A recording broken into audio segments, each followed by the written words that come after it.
Assalamualaikum warahmatullahi wabarakatuh. Alhamdulillah, nahmaduhu wa nasta'inuhu wa nastaghfiruh. Wa na'udzu billahi min shururi anfusina wa min sayyiati a'malina. Man yahdihillahu fala mudilla lahu wa man yudlil fala hadiya lahu. Asyhadu an la ilaha illallah wahdahu la syarika lah. Wa asyhadu anna Muhammadan 'abduhu wa rasuluh. Ya ayyuhalladzina amanu taqullaha haqqa tuqatih wa la tamutunna illa wa antum muslimun. يا أيها الناس اتقوا ربكم الذي خلقكم من نفس واحدة وخلق منها زوجها وبث منهما رجالا كثيرا ونساء واتقوا الله الذي تساءلون به والأرحام إن الله كان عليكم رقيبا يا أيها الذين آمنوا اتقوا الله وقولوا قولا سديدا يصلح لكم أعمالكم ويغفر لكم ذنوبكم ومن يطع الله ورسوله فقد فاز فوزا عظيما فإن أصدق الحديث كتاب الله وخير الهدي هدي محمد وشر الأمور محدثاتها وكل محدثة بدعة وكل بدعة ضلالة أما بعد muslimin dan muslimat yang dirahmati oleh Allah Subhanahu wa taala sekalian. Alhamdulillah, pada malam ini kita dapat bersama-sama sekali lagi berhimpun di atas talian ini untuk kita sambung perbincangan kita menggunakan buku Hamka, buku Tadabbur Hikmah Juzuk Amma daripada karya Buya Hamka, yang mana ini merupakan kuliah kita yang ketiga atau keempat kalau tak silap saya, yang kita lakukan insya-Allah sebanyak 2 kali sebulan insya-Allah. Jadi kita tengok pada surah yang baru yang kita akan baca pada juzuk amma ini insya-Allah, surah Nazi'at. Kata Buya Hamka, perkataan-perkataan yang dalam dan tangkas ini, sebab kalau kita tengok surah Nazi'at ni panjang yang mana Allah Subhanahu wa taala berfirman, wan nazi'ati gharqa wan nashitati nashta was sabihati sabha fas sabiqati sabqa fal mudabbirati amra. Baik. Perkataan nazi'at. Perkataan nazi'at dia ada 46 ayat. Terdiri 46 ayat dan termasuk dalam surah Makkiyah. Surah ni yang kita panggil surah Nazi'at ni dia surah Makkiyah. Saya telah huraikan dalam kuliah sebelum ini, surah Makkiyah merupakan surah yang Allah Subhanahu wa taala turunkan kepada Nabi sallallahu alaihi wasallam sebelum daripada peristiwa hijrah ke Madinah. Yang mana surah Makkiyah ini kebanyakannya berfokus kepada akidah. Kebanyakannya berfokus kepada hari kiamat, keimanan kepada hari kiamat. Kerana pada waktu sebelum daripada peristiwa hijrah, Nabi dan para sahabat ini bergelut dengan golongan musyrikin Quraisy yang mempertikaikan usul akidah orang Islam, usul akidah yang dibawa oleh Nabi Muhammad sallallahu alaihi wasallam. Jadi surah Nazi'at merupakan surah Makkiyah, dikatakan juga nama dia Sahirah. Surah Sahirah yang dinamakan ataupun yang diambil daripada ayat 14. Ada juga yang dinamakan At-Tammah. Baik, yang diambil daripada ayat 34 daripada surah ini. Tak ada masalah yang tu. Tapi dia dikenali lebih jelas ataupun lebih masyhur dengan nama An-Nazi'at. Baik, perkataan Nazi'at, bila Allah Ta'ala kata wan-nazi'ati gharqa. Wan-nazi'ati gharqa ni ada banyak makna di sisi ulama tafsir. Ada pelbagai tafsiran di sisi ulama tafsir. Sebab itu Buya Hamka dia mulakan tafsir dia kata, perkataan-perkataan yang dalam dan tangkas ini berbagai ditafsirkan oleh ahli-ahli tafsir. Berbagai ditafsirkan oleh ahli-ahli tafsir.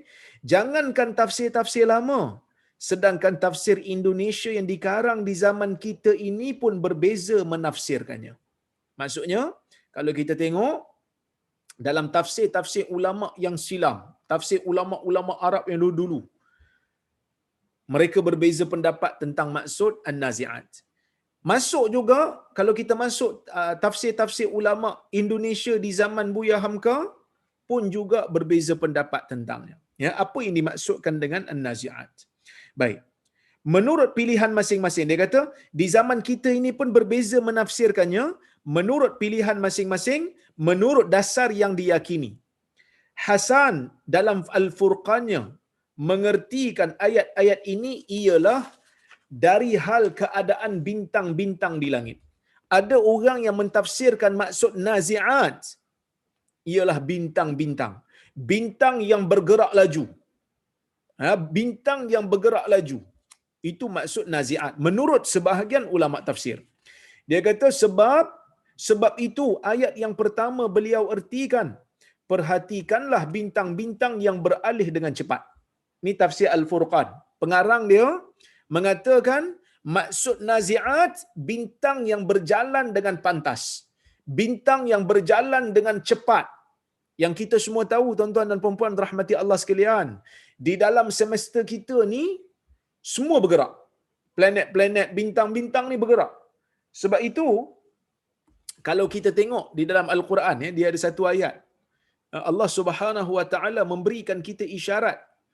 Sebenarnya banyaklah isyarat dalam Al-Quran ini yang menunjukkan tentang mukjizat saintifik. Memang ada. Kerana apa? Kerana Allah Subhanahu Wa Taala nak berikan kita yang hidup di zaman obses dengan sains ni, Allah Ta'ala nak tunjuk kepada kita tentang keajaiban Al-Quran. Antaranya, fala uqsimu bimawaqi'in nujum. Kan? Awas fala uqsimu bimawaqi'in nujum. Allah Subhanahu Wa Ta'ala bersumpah dengan tempat bintang. Mawaqi' nujum tu tempat bintang. Awas tempat bintang. Antara ulama yang mentafsirkan dengan tafsiran yang selari dengan fakta saintifik hari ini, dia mengatakan antaranya Dr. Zaghlul An-Najjar, seorang ulama besar yang banyak menceritakan tentang mukjizat saintifik ni di dalam Al-Quran dan Sunnah ni, daripada Mesir dia ni. Dia mengatakan bahawasanya bila Allah Ta'ala kata dia bersumpah dengan tempat bintang, 1400 tahun dulu, waktu ayat tu turun, seolah-olah nak beri isyarat kepada kita pada zaman ni bahawasanya Quran tu selari dengan pembuktian saintifik.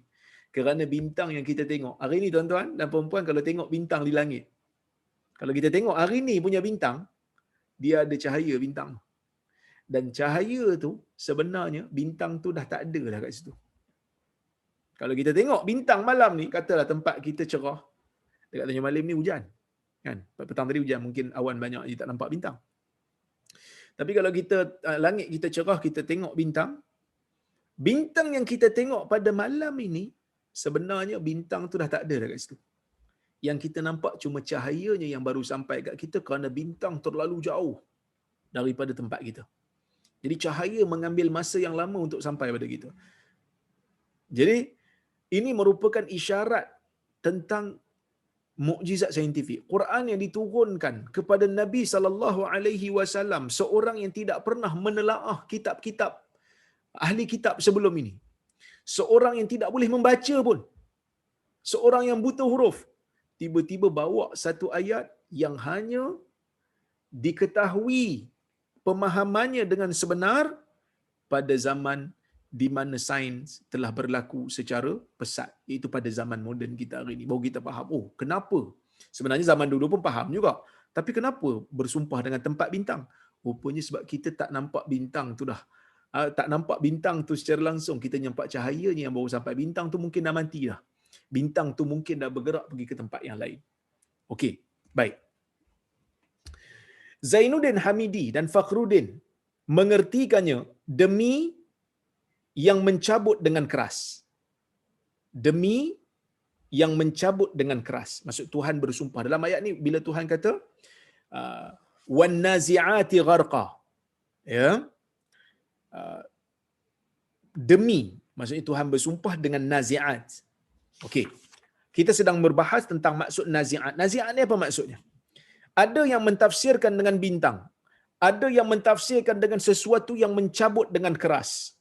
Panitia Kementerian Agama dalam Al-Quran dan terjemahannya mengertikan ayat yang pertama demi malaikat yang mencabut nyawa dengan keras. Ha? Al-Qasimi mengatakan dalam tafsirnya, erti ayat pertama ialah tentera-tentera yang menyerbu negeri musuh atau tangan mereka. Ada 3 tafsiran. Ada yang kata nazi'at ni apa dia? Bintang yang bergerak dengan laju. Ada yang kata malaikat yang mencabut nyawa. Yang ketiga, mereka kata penyerbu ataupun penyerang-penyerang, golongan mujahidin yang menyerang sesebuah bandar ataupun sesebuah kota. Ada 3 makna. Baik. Al-Qasimi menyalinkan pula penafsiran Ad-Darimi. Pahlawan menyerbu negeri musuh dengan mencabut anak panah dan melayanglah anak panah itu dari busurnya dengan cepat sekali. Okey. Jadi kalau kita tengok ada 3 tafsiran. Kalau ikut Hamka, tuan-tuan dan puan-puan, dia terima semua. Dia kata, 3-3 ni boleh terima, dia kata.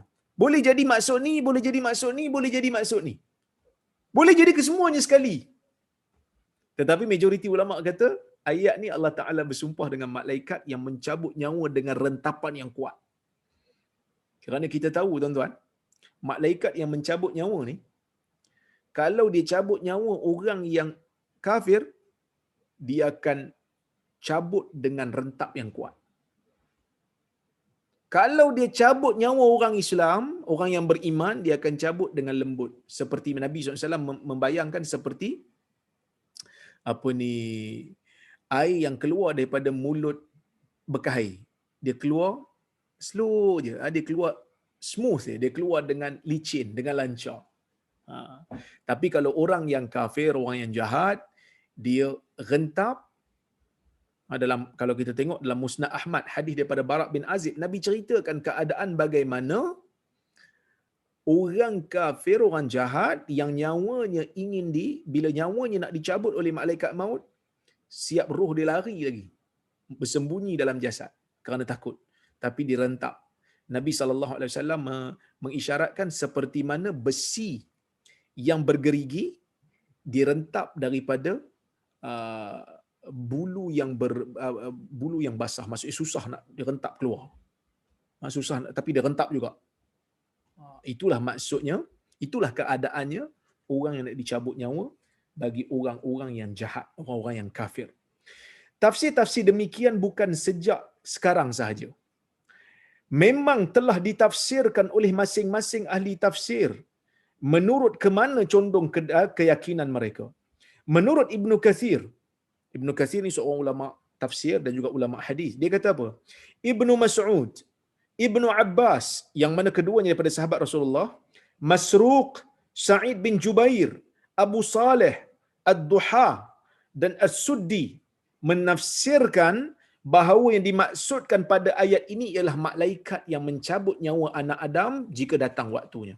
So saya boleh katakan kebanyakan ulama tafsir silam mengatakan maksud an-nazi'ati gharqa wan-nazi'ati gharqa, maksudnya Allah Ta'ala bersumpah dengan malaikat yang mencabut nyawa dengan keras, mencabut nyawa orang yang jahat dengan keras. Itu maksud an-nazi'at. Kenapa Allah Ta'ala bersumpah dengan malaikat? Allah Ta'ala ni boleh bersumpah dengan apa saja sebab dia Tuhan. Dia boleh bersumpah dengan apa saja. Dia boleh bersumpah dengan matahari, dia boleh bersumpah dengan apa saja makhluk-makhluknya. Tapi kali ini Allah Ta'ala bersumpah dengan nama malaikat ataupun dengan menyebutkan malaikat yang merentap nyawa orang yang jahat secara keras. Kita tak boleh. Kita orang Islam tak boleh sumpah atas nama makhluk. Kita kalau nak sumpah atas nama Allah. Ini dilarang oleh Nabi SAW. Nabi kita larang untuk kita bersumpah dengan nama selain daripada nama Allah. Baik, Mujahid ni anak murid Ibn Abbas, tabi'i. Mujahid menafsirkan ayat pertama itu ialah menggambarkan bila mati telah datang, dicabut nyawa, maka tenggelamlah orang ke alam barzakh. Okey? Atta' mentafsirkan ayat itu ialah membayangkan apabila perang besar telah berkecamuk. Ini tafsiran yang kita baca tadi. So dia ada 3 tafsiran. Tapi tafsiran yang banyak ialah yang mengatakan nazi'at bermaksud malaikat yang mencabut nyawa dengan keras. Al-Qasimi mengakui perbezaan tafsir-tafsir itu. Lalu beliau berkata, lapal ni mungkin ucapan kan? Lapal yang mulia itu amat luas, meliputi segala makna dan tidak usah ada pertentangan. Maksudnya Qasimi kata tafsiran-tafsiran yang pelbagai, ada yang tafsir malaikat, ada yang tafsir tentera yang datang memerangi sesebuah negeri, ada yang mentafsirkan dengan makna bintang yang bergerak laju. Dia kata semua tu tidak bercanggah pun antara satu sama lain. Tidaklah mungkin dipastikan satu tafsir saja, kerana tidak ada hukum untuk memutuskannya. Maksudnya dia kata tak ada kesimpulan. Masing-masing ada pandangan masing-masing. Ibn Jarir Tabari berkata dalam tafsirnya, yang benar di sisiku ialah Allah Subhanahu wa ta'ala telah bersumpah dengan banyak hal yang dapat mencabut cepat lalu tenggelam, dan dia tidak menentukan pencabutan yang mana dan tenggelam yang mana. Kalau ikut Ibn Jarir, dia pun kata dia merangkumi malaikat pun termasuk, bintang pun termasuk, semua yang ada kaitan dengan maknanya termasuk, dia kata. Sebab itu segala hal yang boleh mencabut cepat dan menenggelamkan masuklah di dalamnya. Maksud semua yang ada kaitan dengan makna lafaz bagi perkataan ni boleh masuk dalam tafsir ni. Itu keistimewaan Quran, tuan-tuan. Kan, itu keistimewaan Quran. Dia boleh masuk, dia boleh menerima pelbagai makna, sedangkan kalam tu kalam yang sikit. Ini mukjizat Al-Quran, ya. Baik. Maka baik malaikat-malaikat atau bintang-bintang ataupun panah yang dicabut dari busurnya lalu melayang dengan cepat, tenggelam pada sasaran ataupun yang lain. Mana yang sifatnya begitu, masuklah di dalamnya. Ini disebutkan oleh Al-Imam At-Tabari di dalam tafsirnya. Berdasarkan kepada jalan luas yang dibuka, baik oleh Qasimi penafsir zaman kita atau Ibn Jarir At-Tabari penafsir zaman dulu, dapatlah kita pakai kesemuanya itu. Ini Hamka punya style dalam tafsir. Perkataan Nazi'at, dia kata semua yang ada ciri-ciri yang cabut dengan cepat lepas tu tenggelam termasuk. Panah boleh masuk. Itu panah ni maksudnya tentera lah. Yang menyerbu masuk sebuah negara pakai panah lah. Yang mencabut dengan laju, yang melepaskan anak panah dengan laju, masuk juga malaikat, masuk juga bintang-bintang yang laju. Kita jadikan dia penafsiran menarik perhatian kita kepada bintang-bintang yang bertebaran di langit, yang cepat sekali beralih daripada satu tempat ke tempat yang lain, yang selalu berpindah dan selalu beredar, berlumba laju. Kerana bintang memang bergerak. Bumi bergerak, matahari bergerak, bintang-bintang yang lain semua bergerak. Bila Allah Ta'ala kata fal mudabbirati amra, dan sama sekali itu diatur oleh pengatur yang ditentukan oleh Allah Subhanahu wa Ta'ala, maka tersebutlah bahawasanya pengatur perjalanan cakrawala itu ialah malaikat Mikail. Malaikat Mikail yang mengatur perjalanan alam ini. Dengan dia menerima arahan daripada Allah. Dan boleh pula kita tafsirkan bahawa yang dimaksudkan ialah malaikat yang ditugaskan Tuhan bekerja cepat. Dia kata boleh jadi Mikail, boleh jadi malaikat lain yang menjalankan boleh menjalankan tugas dengan cepat. Ya, secepat perjalanan cahaya. Kerana malaikat itu sendiri diciptakan oleh Allah daripada cahaya. Kerana malaikat itu sendiri memang terjadi daripada cahaya. Sebagai tersebut dalam sebuah hadis yang kita salinkan dalam juzuk yang ke-15. Memang ada hadis Nabi SAW menyebutkan bahawasanya malaikat itu diciptakan daripada cahaya. Sebab itu pergerakan malaikat itu sangat laju. Maka adalah malaikat itu dengan cepat sekali mencabut nyawa manusia bila ajalnya telah datang. Sebagai maksud daripada wan-nazi'ati gharqa. Kenapa malaikat, kalau katalah tafsir malaikat itu yang betul, kenapa malaikat itu dipanggil sesuatu yang bergerak laju? Malaikat itu dipanggil sebagai sesuatu yang bergerak laju kerana malaikat itu diciptakan daripada cahaya yang memang cahaya itu bergerak laju. Kalau kita tengok hari ini, kalau kita belajar sains, tuan-tuan dan puan-puan rahmati Allah Subhanahu wa Ta'ala sekalian, benda yang diketahui teramat laju yang kita tak boleh nak tandingi pada waktu ni adalah kelajuan cahaya lah. Kelajuan cahaya tu yang laju. Baik, yang paling laju sekali. Demi yang mencabut cepat. Dan yang selalu berpindah daripada satu bahagian alam kepada bahagian alam yang lain guna membahagi-bahagikan hujan dan panas dan peredaran musim sebagai maksud dari wan nasyitati nashta, dan yang selalu berpindah. Ada yang beredar lekas dari maksud daripada wasabihati sabha. Maksud wasabihati sabha, demi yang beredar dengan laju, menyampaikan permohonan manusia kepada Allah, sebagai tersebut dalam hadis, ada malaikat penjaga siang dan ada penjaga malam yang berganti datang ke dunia menjaga amalan manusia, dan ada yang berlumba laju sebagai maksud fasabiqati sabqa, yang berlumba maka ataupun demi yang berlumba laju, fasabiqati sabqa, sehingga sehari dalam perhitungan kelajuan malaikat itu sama dengan 50,000 tahun perhitungan kita manusia. Kalau kita tengok dalam surah Ma'arij, Allah Ta'ala sebut begitu. Ya? Baik. Atau sehari hitungan di sana sama dengan 1,000 tahun hitungan kita di sini.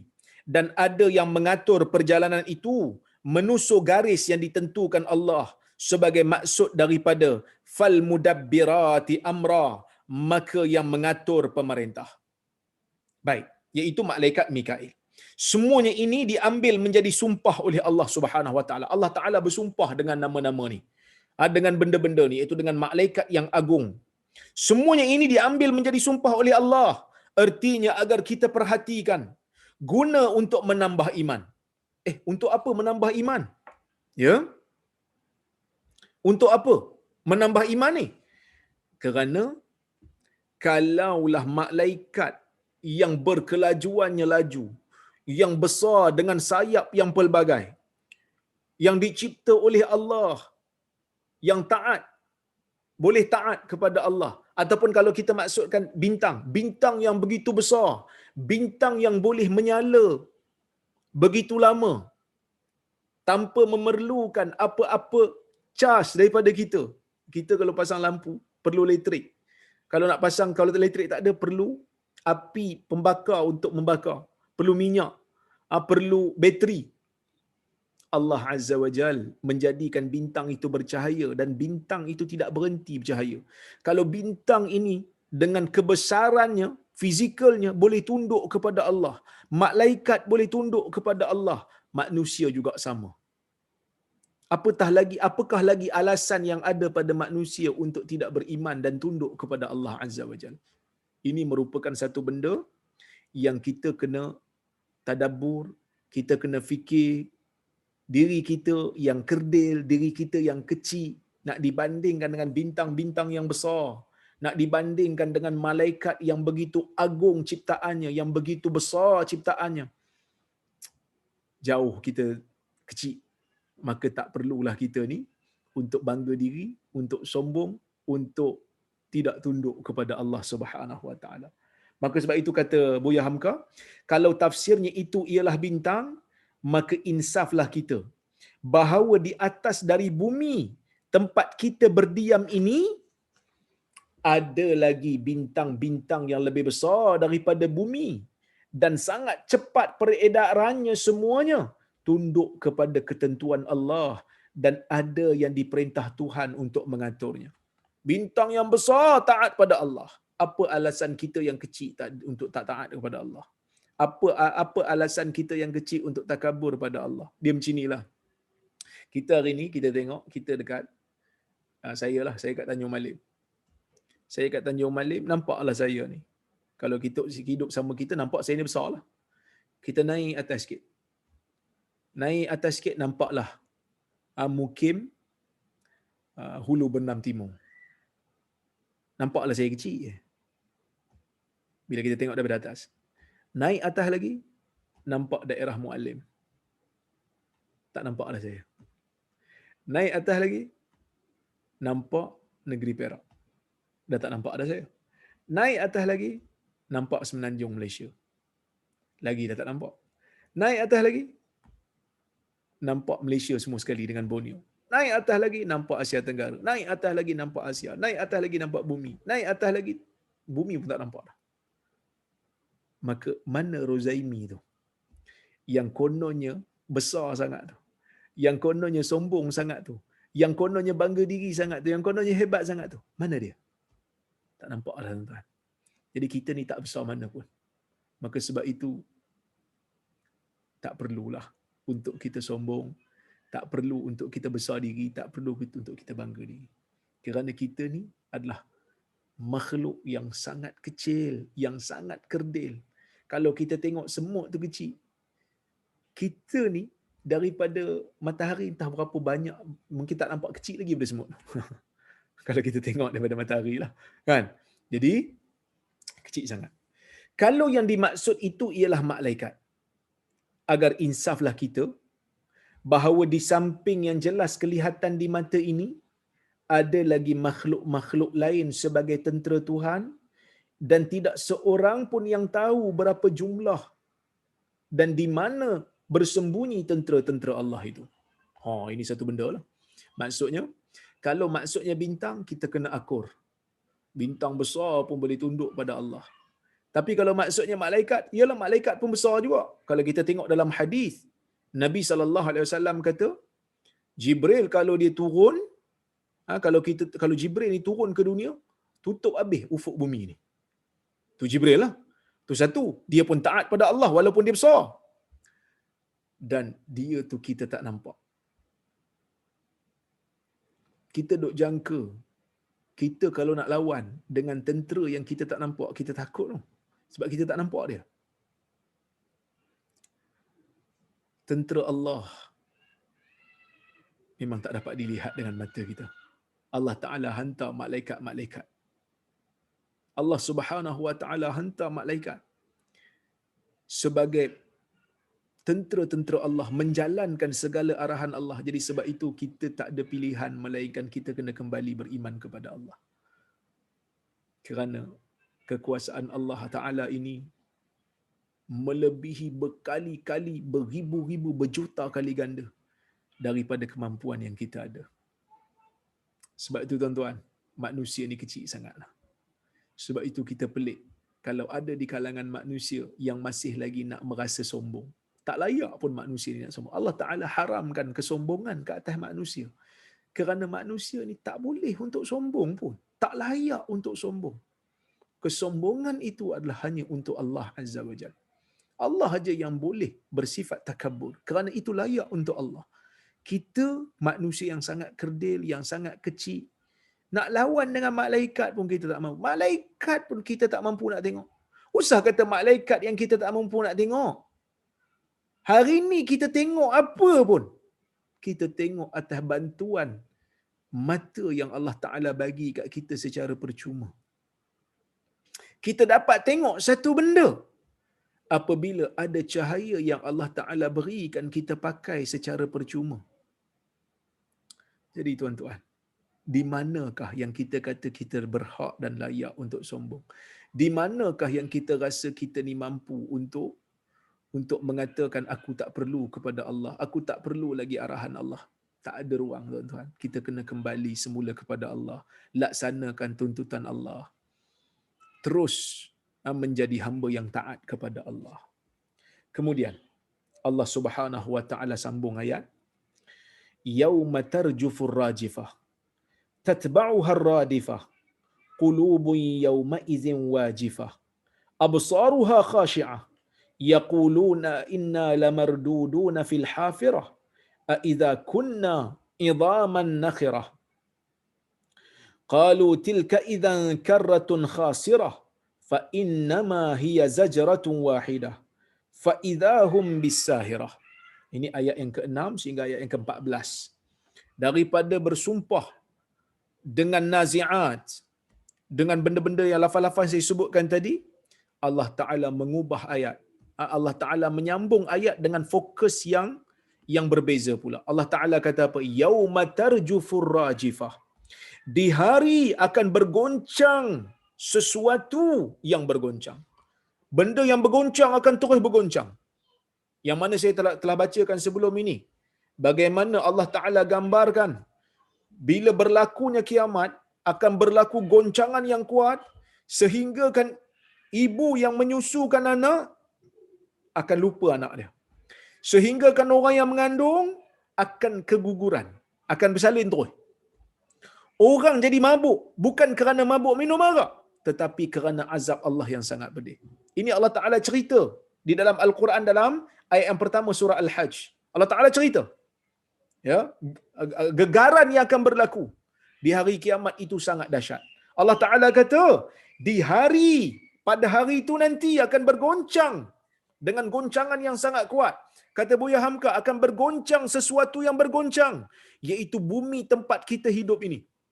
Dia hanyalah satu di antara berjuta-juta bintang di alam semesta yang bebas ini.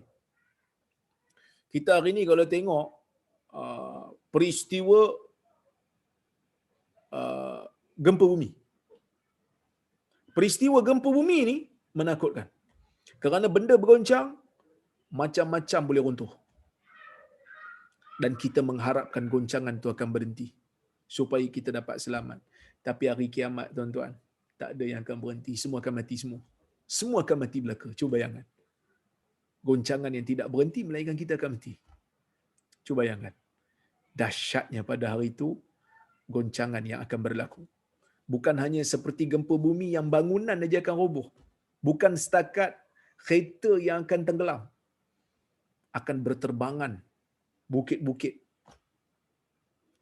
Ini yang akan berlaku di hari kiamat. Goncangan yang sangat kuat. Yang kita tak ada tempat nak lari. Kalau kita tengok cerita Hollywood, cerita apa Twister ke apa, yang ribut kan.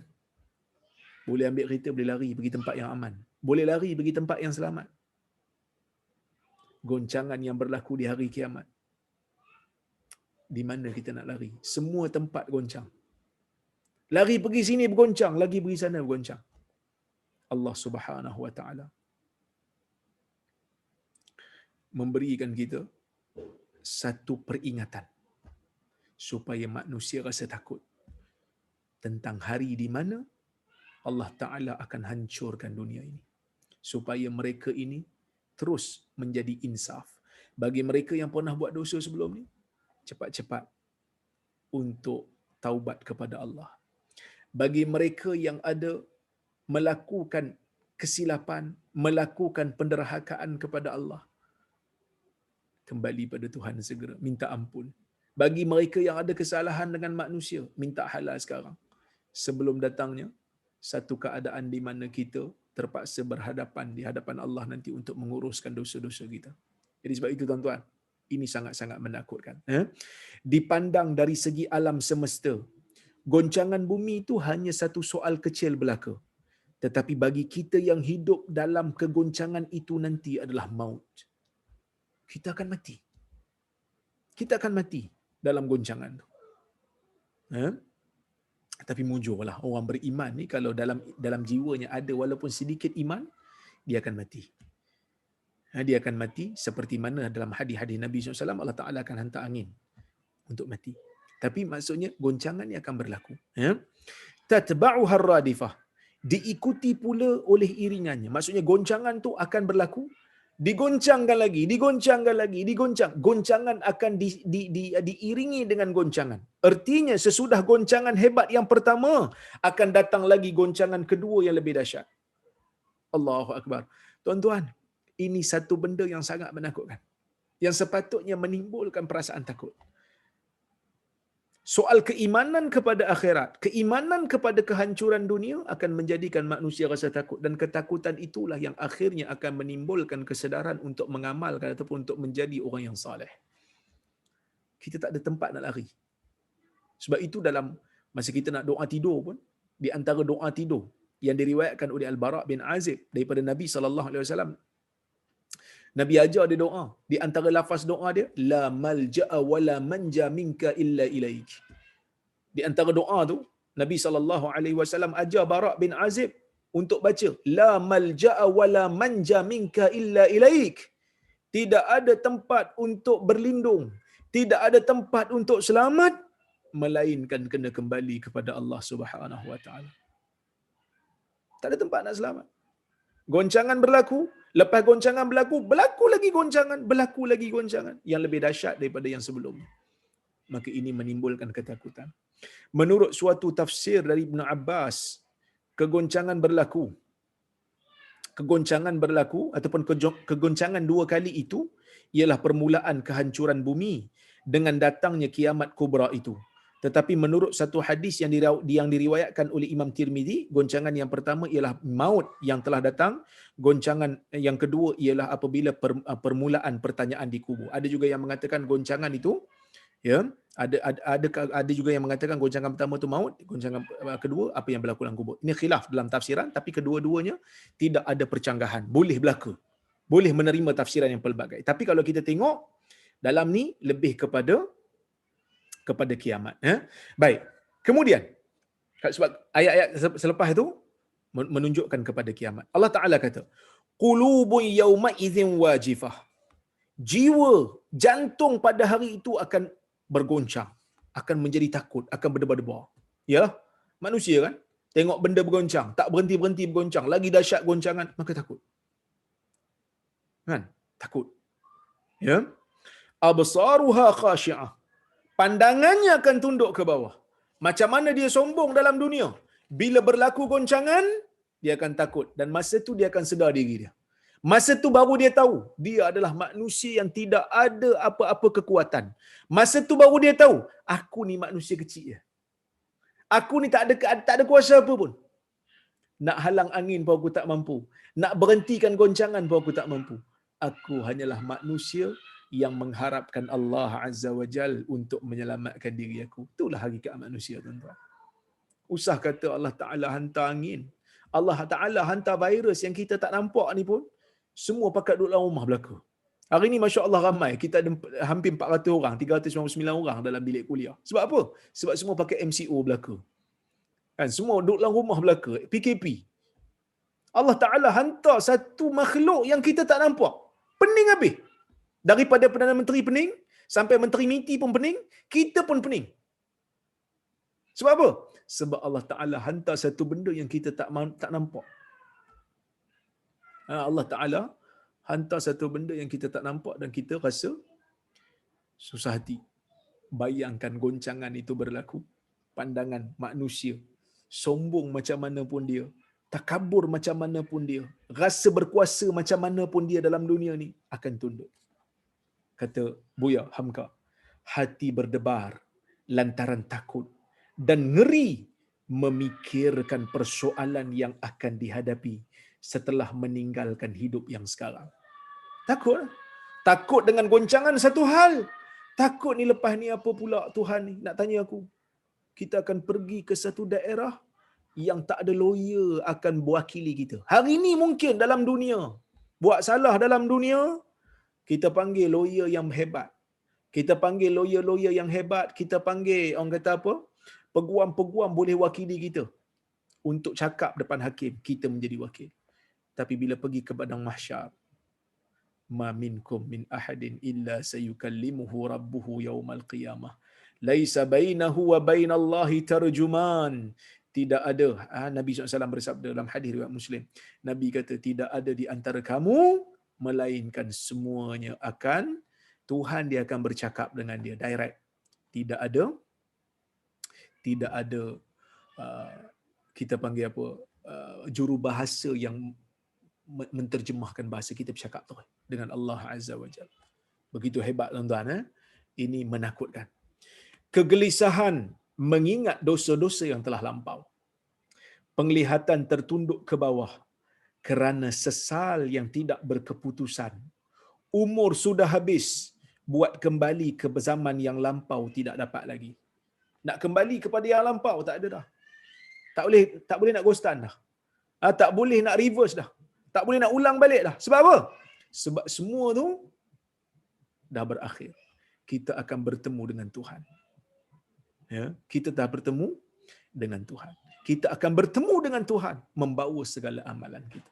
Jadi sebab itu tuan-tuan, dalam Al-Quran Allah Subhanahu wa taala ingatkan berkali-kali. Jadi sebab itu kalau orang nak insaf, tidak ada tempat lain untuk dia kekal insaf. Kena tadabbur Quran. Kena banyak baca hadis Nabi sallallahu alaihi wasallam. Maka baru kita akan rasa takut. Saya pun sama, tuan-tuan pun sama. Ya, sebenarnya kalau kita baca Fatihah tu pun, kalau kita tadabbur betul Fatihah tu pun, orang yang faham Fatihah dalam salat, tak mungkin dia akan berani buat jahat. Kerana dalam Fatihah tu ada ayat, Maliki yaumiddin. Tuhan yang menguasai hari pembalasan. Kita baca yang tu, kita tadabbur ayat tu, kita akan rasa takut dan gentar kepada Allah. Nak lari mana? Allah Ta'ala berkuasa yang berkuasa ke atas semua insan. Allah Subhanahu Wa Ta'ala memiliki hari itu. Hari di mana Allah Ta'ala menjadi raja segala raja. Hari ini mungkin dalam dunia kita jadi raja. Dalam dunia kita jadi penguasa. Dalam dunia kita menjadi menteri. Dalam dunia kita menjadi bos. Dalam dunia kita menjadi mandor. Kita buat zalim ke orang. Tapi bila sampai ke negeri akhirat, raja hilang kerajaan. Perdana Menteri hilang kuasa. Menteri-menteri hilang jurisdiksi. Mandor-mandor hilang orang yang berada di bawah kawalan. Masing-masing membawa diri. Akan jawab di hadapan Allah. Setiap kezaliman akan ditanya. Setiap kejahatan akan dipersoalkan. Semua akan diungkap. Tak ada satu pun yang tersembunyi. Tuan-tuan, ini benda yang menakutkan. Ya. Itulah yang akan dihadapi kelak. Baik berhadapan secara besar pada kiamat yang besar pula di penutup dunia ini, atau berhadapan masing-masing diri dengan kiamatnya yang kecil, iaitu maut. Kita ada dua benda yang menunggu depan kita. Yang pertama maut, yang kedua kiamat. Tapi yang maut ni, orang kata maut ni ataupun kematian ni kiamat kecil lah. Yang dekat dengan kita anytime. Nak tunggu kiamat yang besar ni mungkin Dajjal belum keluar, Ya'juj Ma'juj belum keluar, Nabi Isa belum keluar. Tapi ada satu lagi kiamat yang kita kena hati-hati, kena bersedia, iaitu kiamat kecil, iaitulah kematian.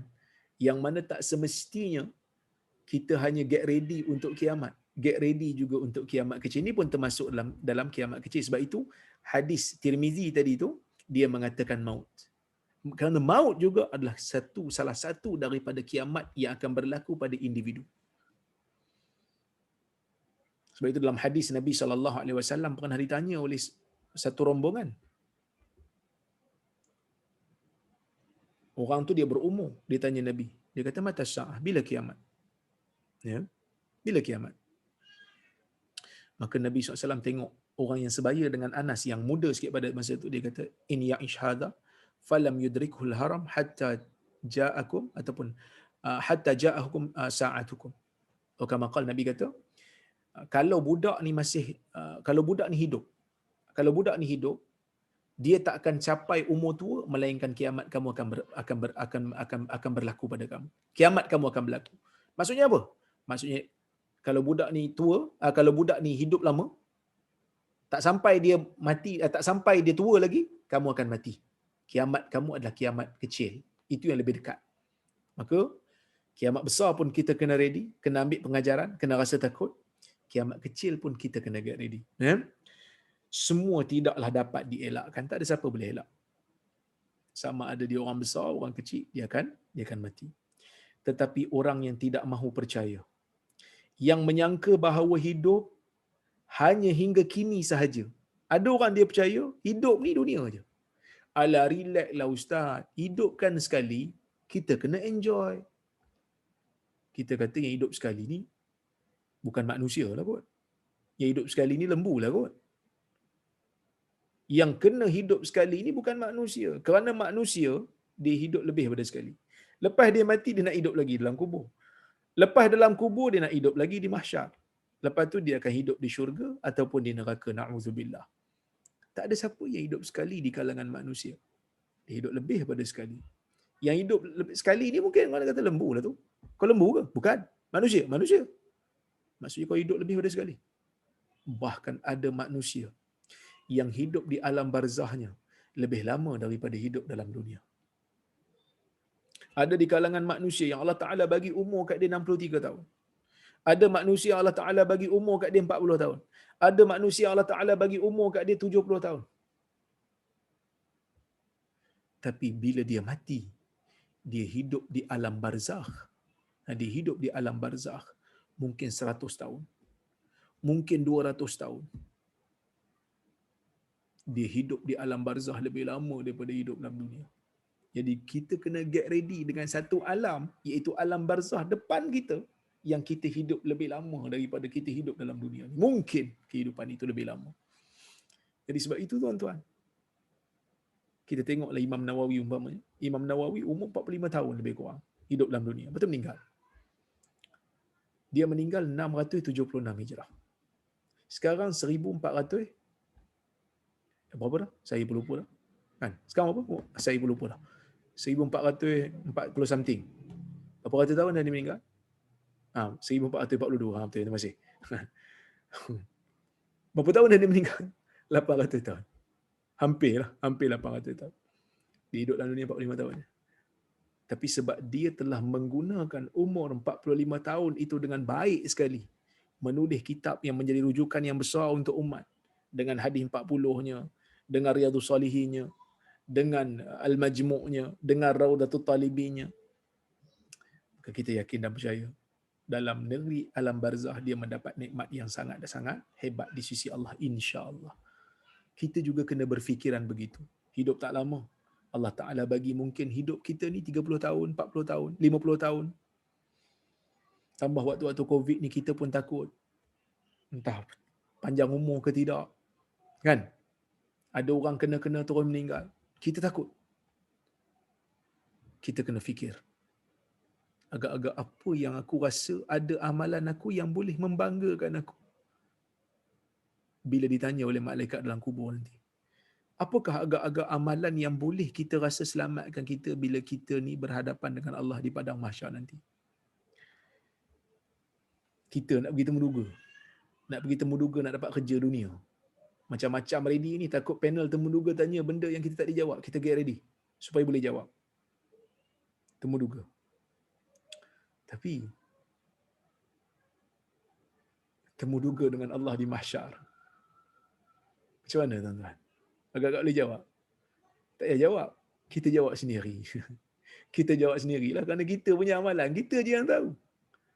Oleh kerana itu tuan-tuan, ayat ni kalau kita baca menakutkan. Menjadikan manusia ini tak ada perasaan sombong. Tak ada perasaan nak bersuara diri. Tak ada perasaan nak ujub. Semua pakat takut. Semua akan jadi baik belaka kalau kita tadabbur betul-betul. Tapi ada juga orang tak mau percaya. Dan menyangka hidup ni hanya sekali je. Dengan mati, habislah segala perkara. Dia kata, tidaklah mereka mahu percaya bahawa manusia akan dihidupkan kembali dalam kehidupan yang lain. Mereka akan berkata, yaquluna inna lamarduduna fil hafirah. Apa maksudnya? Ni golongan-golongan Quraisy. Mereka yang ada di zaman Nabi waktu sebelum hijrah, mereka olok-olokkan Nabi SAW. Bila Nabi bercerita tentang adanya hari kiamat, maka mereka mengatakan, a inna lamarduduna fil hafirah. Adakah kami akan dikembalikan sesudah kami ada dalam lubang kubur? Kami dah ada dalam lubang kubur dah. Kami akan dikembalikan balik ke? Betul ke? Siap bawa tulang lagi. Ada yang bawa tulang kepada Nabi SAW. Siapa yang boleh hidupkan tulang? Begitu dia perolok-olokkan Nabi SAW dengan ayat yang sepatutnya menjadi takut, menjadi insaf. Tadi diperolok-olokkan. Aidza kunna idhaman nakhirah. Adakah kami akan dikembalikan? Sedangkan kita telah menjadi tulang yang hancur. Manalah mungkin orang yang telah mati akan dihidupkan kembali? Itu dia orang punya kata. Dah mati, macam mana nak hidup balik? Dah jadi tulang, dah hancur dah. Tulang tu dah hancur dah. Macam mana nak kembali balik? Hang ni jangan sembang lah. Jangan, orang kata apa? Hang jangan tipu aku. Jangan belabun, kata orang Perak. Benda dah hancur, takkan nak patah balik. Itu orang Quraisy sebut. Tulang yang telah hancur dalam kubur akan bangun kembali dalam alam kubur lalu bertaut menjadi manusia pula. Itu soalan-soalan yang menunjukkan mereka ni mentertawakan Nabi SAW. Qalu tilka idan karratun khasirah. Kalau jadi betul, kalau betul-betul lepas bangun daripada mati nanti kami akan bangun balik. Maknanya itu satu pengembalian yang rugilah. Rugilah kami macam tu. Ya, baik. Di sini ada dua cara bacalah. Dua cara faham. Kata Syekh Abu Yahamka, dia kata, setelah mendengar keterangan sejelas itu disertai penjelasan yang meyakinkan, tersedar fikiran sejenak. Kalau memang kita akan dihidupkan kembali, nescaya rugilah kita. Kerana kita tidak bersiap terlebih dahulu menghadapi hari itu dengan amal-amal yang baik.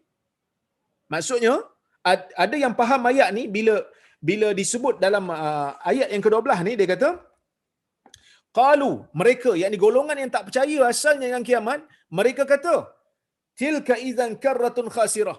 Kalau betul kami akan dikembalikan balik, rugilah kami. Sebab apa? Sebab dalam dunia dulu kami tak sediakan apa pun untuk amalan. Ada yang faham begitu. Ada yang faham dengan cara, oh mereka insaflah bila Allah Ta'ala dah bagi penerangan demi penerangan. Tetapi ada juga yang kata, ada juga yang faham. Kalau tuan-tuan buka tafsir Al-Munir, Dr. Wahbah Zuhaili, dia kata, perkataan ini mereka keluarkan dalam keadaan mengejek. Betul ke kami nak kembali ni? Kami dah mati, dah hancur ni. Kalau betul, rugilah kita ke tak? Cara macam tu. Cara, kata orang Kelantan, menganjing. Ya? Baik. Kemudian, dia kata, mereka, sebahagian ulama tafsir kata, mereka menyebutkan perkataan ini sebagai perkataan yang istihza, perkataan yang bermain-main, perkataan yang memperolok-olok. Kata orang, kata orang apa, orang utara, camdek. Kan? Okey. Maka berjanjilah mereka dalam hati hendak memperbaiki itu. Ini tafsiran Hamka yang mengatakan dia faham ayat ni menunjukkan seolah-olah macam mereka insaf bila dengar ayat tu. Tapi sebahagian ulama tafsir kata tak, mereka sebut ni dalam keadaan mereka memperolokkan khabar tentang kiamat yang dibawakan oleh Nabi sallallahu alaihi wasallam. Buktinya apa? Buktinya mereka tak beriman pun. Orang-orang besar Quraisy dengar ayat-ayat macam ni tak beriman pun. Tak beriman pun, siap minta lagi bukti, betul ke engkau ni Nabi. Nabi dah bagi bukti pun tak beriman juga.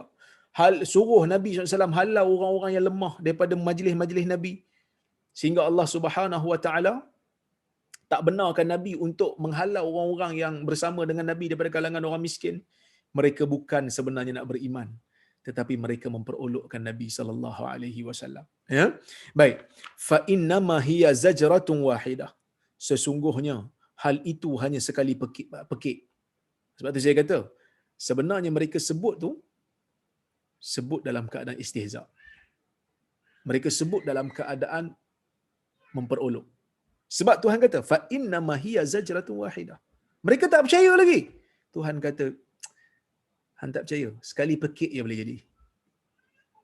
Sekali jeritan akan hancur dunia ini. Ya? Atau herdik sekali sahaja, atau sorak sekali saja. Artinya apabila saat itu datang, tidaklah dia memberi waktu dan peluang lama bagi manusia. Dia akan datang dengan hanya sekali perkik, atau sekali herdik, atau sekali sorak. Datangnya sangat mengejutkan. Laksana sekejap mata sebagai tersebut di dalam surah An-Nahl. Sekejap ya. Sekelip mata ya. Boleh berlaku. Allah Ta'ala boleh arahkan dengan sekali saja. Apa ni, arahkan Israfil, tiupkan sangkakala, hancur. Manusia semua pekat mati. Ya, baik. Artinya, sedangkan fa idahum bisahirah, maka mereka pun berada di bumi yang tandus. Sekali pekik, mereka akan bangkit balik. Sekali pekik boleh hancur, sekali pekik lagi boleh sekali pekik mereka hancur dan terus berada, terus mati belaka semua. Artinya sedangkan manusia berlengah-lengah dan berlalai-lalai, kiamat itu pun datang dengan tiba-tiba. Ya. Dengan hanya sekali pekik atau hanya sekejap mata, keadaan berubah sama sekali, maka tersebutlah sebagai telah dibayangkan di atas tadi dan di beberapa tempat, di beberapa ayat yang lain, bahawa serunai sangkakala itu akan berbunyi 2 kali. Ada khilaf di kalangan para ulama, ada yang kata 3 kali, tapi yang rajahnya 2 kali. Iaitu bunyi yang pertama untuk mematikan sisa manusia yang masih hidup. Dan setelah semua mati, berbunyi pula serunai sangkakala pembangunkan, maksudnya membangunkan semula. Maka bangunlah manusia semuanya bersusun, bersaf untuk berkumpul di padang mahsyar. seketika dibangunkan dari bumi yang telah lain bentuknya daripada yang dahulu.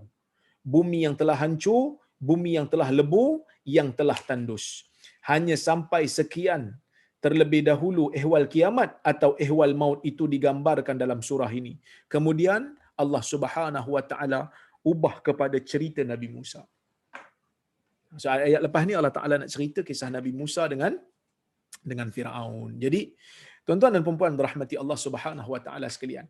So ayat ni kita tengok, surah ni kita tengok, dia bermula dengan menceritakan tentang Allah Taala bersumpah dengan nama-nama malaikat ataupun nama-nama bintang yang besar untuk memberikan kita satu pengajaran.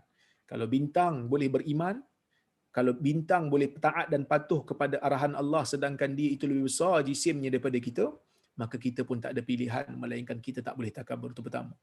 Kalau maksudnya malaikat, kita kena percaya dalam diri bahawasanya malaikat ni pun besar dan dia patuh kepada arahan Allah, apatah lagi kita yang kecil, yang kerdil ini. Dan juga malaikat ini merupakan makhluk yang kita tak nampak dengan mata kasar kita. Kita tak nampak malaikat ni dengan mata kasar dan dia sangat taat kepada Allah. Malaikat merupakan tentera Allah yang boleh untuk menghancurkan kita bila-bila masa. Dan kita tidak ada pilihan melainkan untuk insaf. Apa lagi yang ada depan kita? Yang ada depan kita adalah hari kiamat. Sama ada kiamat besar, ya, kiamat kecil. Kiamat kecil itu kematian, kiamat besar itu adalah apabila dunia ini hancur. Jadi tuan-tuan dan puan-puan rahmati Allah Subhanahu wa taala sekalian, sepatutnya dengan membaca awal daripada surah Nazi'at menjadikan orang yang nak kepada hidayah, yang nak kepada keinsafan akan menjadi insaf. Yang sombong akan berubah menjadi tawaduk. Ya. Okey. Jadi tuan-tuan dan puan-puan rahmati Allah sekalian, mudah-mudahan ada manfaat daripada apa yang saya sampaikan pada malam ini.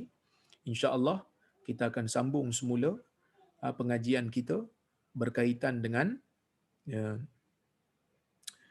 kisah Allah Taala cerita bagaimana Nabi Musa berhadapan dengan Firaun.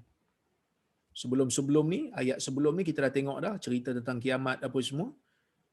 Allah Taala bagi pula kisah Musa dengan Firaun, nak tunjuk kepada kita ada di kalangan manusia yang pernah hidup dalam dunia ini menjadi manusia yang takabur, mengaku sebagai Tuhan. Kalau kamu tak mau lagi insaf dengan kewujudan kiamat, kamu tengok apa Allah Ta'ala berikan kepada orang yang lebih berkuasa daripada kamu.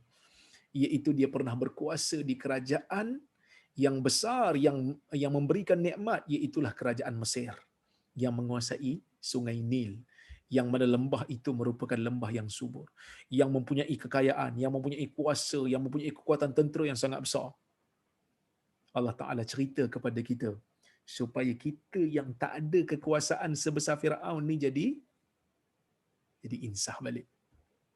Orang yang pernah sombong pun hancur. Orang yang pernah mengaku Tuhan pun hancur. Kamu yang tak ada apa-apa ni lagi mudah untuk Allah Subhanahu wa taala hancurkan. Jadi kena beringat sentiasa, jangan ada perasaan sombong. Kerana perasaan sombong ni tuan-tuan yang membinasakan manusia. Ya. Perasaan sombong ni yang binasakan manusia. Iblis binasa sebab sombong. Sombong dengan Adam. Sebab dia dicipta daripada api kononnya. Firaun binasa. Banyak manusia binasa disebabkan kerana kesombongan. Jadi mudah-mudahan Allah Subhanahu wa taala selamatkan kita daripada perasaan sombong, menjadikan kita manusia yang beriman dan sentiasa tawaduk dan sentiasa muhasabah diri. Menjadikan kita ni sentiasa memperbaiki diri daripada semasa ke semasa. Jadi ini di antara surah-surah yang Allah Subhanahu wa taala nak beri peringatan kepada orang yang selalu lawan agama, orang yang selalu bersifat sombong, orang yang selalu lupakan akhirat. Jadi ini benda-benda yang kita kena hati-hati. Insya-Allah kiamat besar akan datang kepada kita. Kiamat kecil lagi senang di antara akan datang kepada kita. Jadi kita kena insaf sentiasa insya-Allah. Baik, saya tengok ada soalan. Wah, masya-Allah.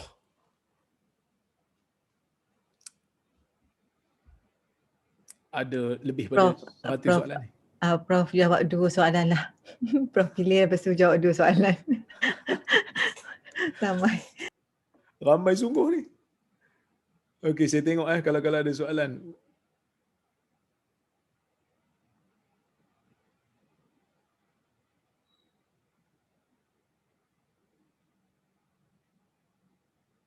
Mana ni saya cari saya cari. Ada yang tanya kuliah bila?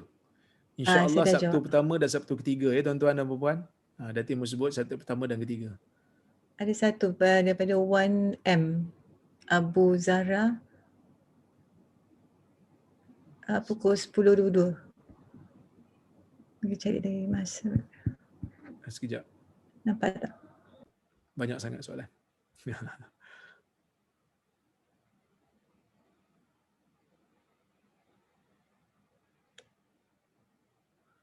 Dia kata, Assalamualaikum, Waalaikumsalam. Ada setengah amalan yang saya tengok, sekiranya seorang itu pergi haji umrah, maka kawannya yang tak pergi akan kirim gambar ukuran pasport dan minta kawannya yang pergi haji umrah tadi untuk mendoakan kawan yang tak pergi itu. Berdoa di depan Kaabah akan beroleh rezeki untuk ke tanah suci. Apa pendapat Ustaz berkenaan dengan benda ni? Doa tu okey, tapi bawa gambar ni, tak ada asal lah. Sebab gambar ni benda baru. Tak payah nak tunggu hadis lah. Zaman Nabi SAW, zaman sahabat, mana ada kamera? Gambar ukuran pasport tak ada zaman tu. Tapi mungkin dia bagi gambar tu supaya ingat lah kan. Supaya ingat kat dia. Tapi kalau dia kata ada fadilat dengan gambar ni, kena bawa gambar baru doa afdal, tak ada kaitan. Wallahualam.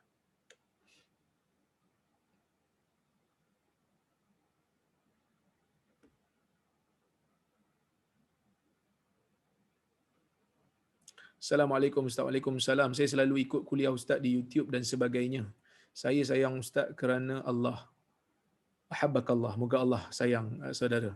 Saya teringin nak belajar dengan Ustaz depan-depan dan jadi student Ustaz. Banyak saya dapat belajar dari Ustaz selama ni sehingga kawan-kawan saya di madrasah memanggil saya dengan gelaran Wahabi. Okey, tak apalah. Ini soalannya. Soalan saya ada 2. Adakah yang di luar ahli sunnah digelar Islam seperti Khawarij, Ibadi dan Syiah? Selain daripada ahli sunnah wal jamaah, mereka adalah golongan yang sesat.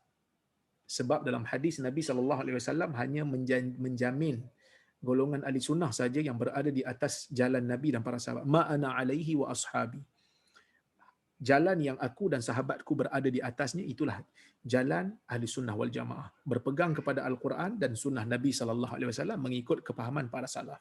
Tapi adakah golongan yang bukan ahli sunnah, Khawarij, Ibadi, Syiah dan sebagainya ini terus menjadi kafir? Tak.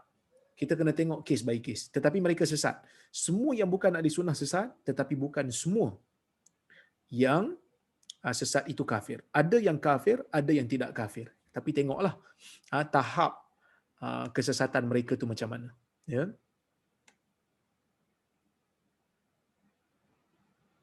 Mana tadi? Soalan terlalu banyak tuan-tuan. Jadi bila saya check ni tu hilang.